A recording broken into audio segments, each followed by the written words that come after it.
Multe persoane au o viață din ce în ce mai solicitantă.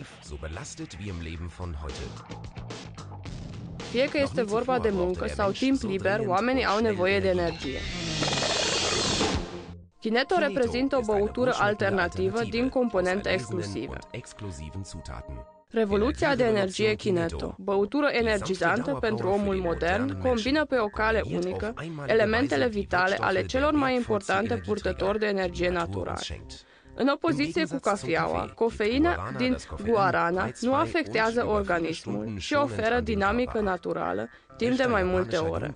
Este cunoscut de secole că ceaiul verde ajută la sporirea concentrației și curățarea celulelor. Stocul negru este bogat în vitamina C, potasiu, fosfor și fier, elemente de care are nevoie organismul pentru mai multă energie.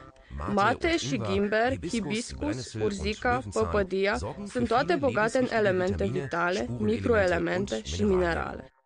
Doar Kineto oferă această combinație unică de elemente care vă asigură energia de care aveți nevoie în fiecare zi. Kineto este băutura energizantă, inteligentă al secolului 21. Oferă foarte multă energie, are un gust plăcut și poate fi cumpărat la un preț rentabil.